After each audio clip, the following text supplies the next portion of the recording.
पण तीच झाडं काढून जर रोडच्या मध्यभागात लावले, तर बरेचसे ॲक्सिडेंट वाचतील. की ह्या एल-ई-डी लाईट सरकारने बॅन केल्या पाहिजेत आणि ज्या पूर्वीच्या लाईट होत्या, त्याच कंटिन्यू केल्या पाहिजेत. त्यांची हेडलाईट जे कार्सवाले आहेत, त्यांच्या डायरेक्ट डोळ्यावरती इफेक्ट करतात.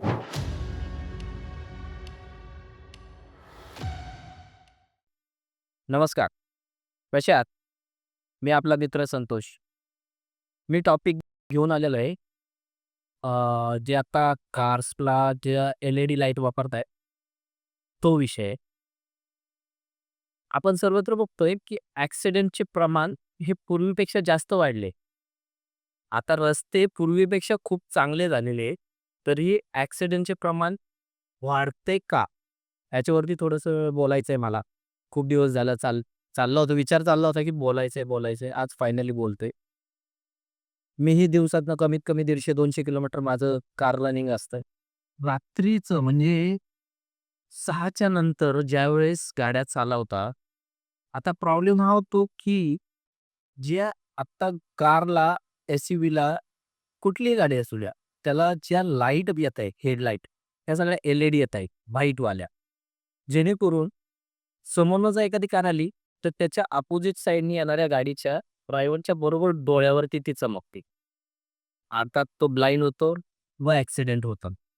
हे रात्रीचं प्रमाण खूप म्हणजे खूप जास्त आहे.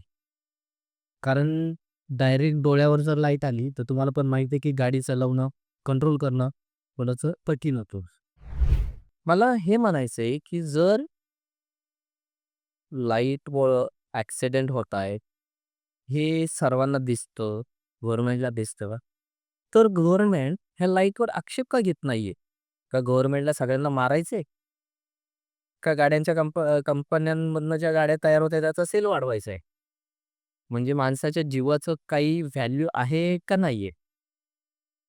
कारण दिखाव्याच्या नादी लागून रोजच्या रोज अनेक बळी चाललेले आहेत. मला खास तेच सांगायचंय, की ह्या एल-ई-डी लाईट सरकारने बॅन केल्या पाहिजेत आणि ज्या पूर्वीच्या लाईट होत्या, त्याच कंटिन्यू केल्या पाहिजेत. कारण हायवेला जर तुम्ही बघितले, तर मोठ्या गाड्या असतील एस-यू-व्ही वगैरे, त्यांची हेडलाईट जे कार्सवाले आहेत, त्यांच्या डायरेक्ट डोळ्यावरती इफेक्ट करतात. आणि सेकंड म्हणजे आपल्या इथलं गव्हर्नमेंट एवढं शहाणं आहे, की रोड तर बनवलेत. मधले डिव्हायडर जर बघितले तुम्ही सेपरेटर, की ते कमीत कमी 6 फूट किंवा त्याच्यापेक्षा प्लस आहेत. यांना रोड बनवताना झाडं तोडायची अक्कल आहे. पण तीच झाडं काढून जर रोडच्या मध्यभागात लावले, तर बरेचसे ॲक्सिडेंट वाचतील. का तर पलीकडच्या लेनवरच्या ड्रायव्हरच्या कारची, गाडीची लाईटच जर या अपोझिट साइडच्या ड्रायव्हरच्या डोळ्यावर नाही गेली, तर ॲक्सिडेंट होणारच नाहीये. हे सगळ्यांना कळतंय. पण गव्हर्नमेंट खात्याला का समजत नाहीये? किंवा ट्रान्सपोर्ट खात्याला का समजत नाहीये? मी ट्रान्सपोर्ट मंत्रींना सांगू इच्छितो, की महाराष्ट्राला जी तुम्ही सगळे मिळून वाट लावताय महाराष्ट्राची, ती थोडी कंट्रोल करा. डेव्हलपमेंट खूप चांगली गोष्ट आहे.